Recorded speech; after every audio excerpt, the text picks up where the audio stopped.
Good evening, everyone. I'm Stuart Varney in for Neil Cavuto. A Fox Business alert. Dark clouds hanging over Wall Street today. The Dow Industrial's falling 358 points to the lowest level in nearly 2 years as crude oil prices spiked to a new record high, rallying over $5 to close just shy of $140 a barrel.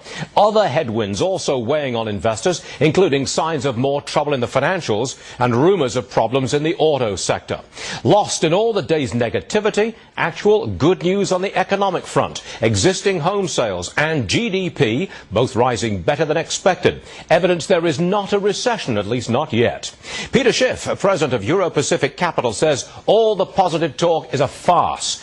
Gary B. Smith, managing partner at Exemplar Capital, says on days like this, he's a buyer. Gentlemen, welcome. First to you, Peter. Look, I know your story.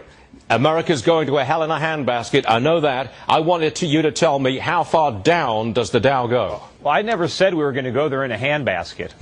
But, okay, well, how far down? I don't know if we have a handbasket. But, there is no good news. The government is manufacturing these numbers. They're saying GDP grew by 1%. But to get that number, they claim inflation is only running at an annual pace of 2.7%. Okay, it's Peter, at least I know. three times Look, that high. I've seen you many, many times. Right. I hate to interrupt, but I know your position. You are a huge bear. And I've been right. I want you to tell me how far down this market goes. Look, I don't know exactly how far down it's going to go. It's going to go a lot lower. Okay, is it going to go below 10,000?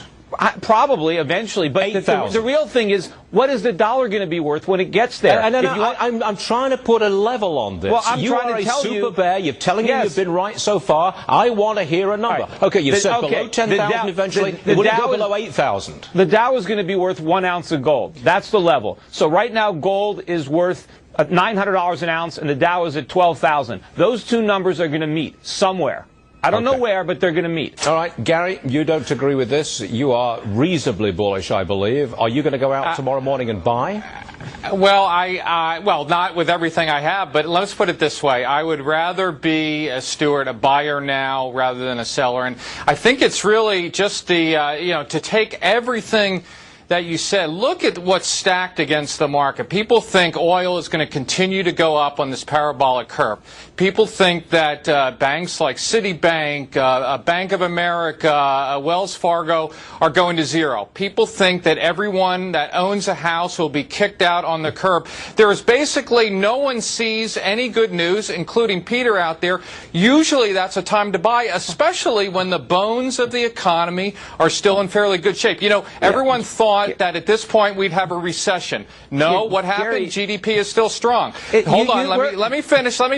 Unemployment still low. Yeah, household incomes not at their all-time high, but still pretty high. People are out there spending money. Plus, you have the billions on top of it. Hold on, you have the billions on top of it that the Fed poured into this, and the Fed has never been wrong. No, the Fed has always been wrong. First of all, they're spending money. That's the problem. Americans are spending too much money. We're spending money we don't have. That's how we got into this mess. We're not going to get out of it by spending. These phony government statistics, unemployment is a lot higher than the government claims. We're already in a severe recession. The government is understating inflation, so it throws off all these measures. And Gary, you've been singing this song for years. I've been coming on these shows. You've been saying buy, buy, buy, and the market keeps going lower. You've been bearish, Peter. I looked at your old reports on your site. You've been bearish since about 2002, when the market was a lot lower. No, the market's a lot lower now in terms of real money. Look where it is. Gary, look where it is in terms of gold, in terms of euros, in terms of Australian dollars, in terms of Canadian dollars. I've been dead right on this market for years.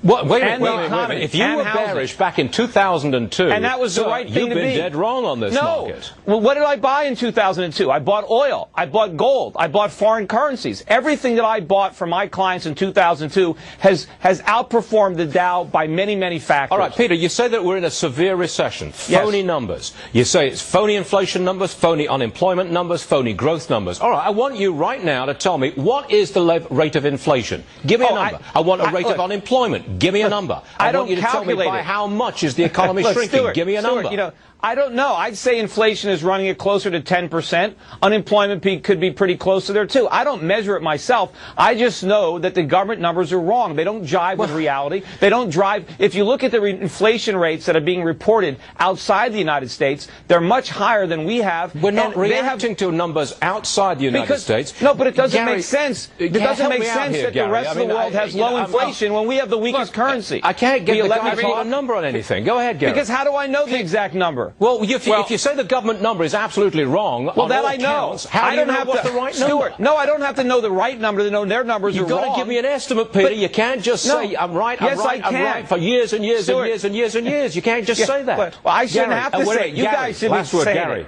Gary. Well, look, one can always take any position they want in Peter's case and then say when he's wrong or she is wrong, say, well, look, I'm not wrong, the numbers are wrong. But the fact is the government uses standardized numbers. You can say their algorithm or methodology is wrong, but they keep using the same, so at least they don't use the same numbers. They change them, or Gary. We can change. Yes, I know, Peter, there's a conspiracy theory out there. Everyone's in on it. The government's lying. No, it's not really, a conspiracy. Everyone, look, Peter. Will you stop putting words in my mouth? Look, I am not. But you just said that the government number is wrong. Gary, the only way for the government number to be wrong is if it's a conspiracy theory. Gentlemen, Gary, hold on, gentlemen, please. I do hate to spoil the party. It was fun while it lasted, but we're up against one of those things called a hard break.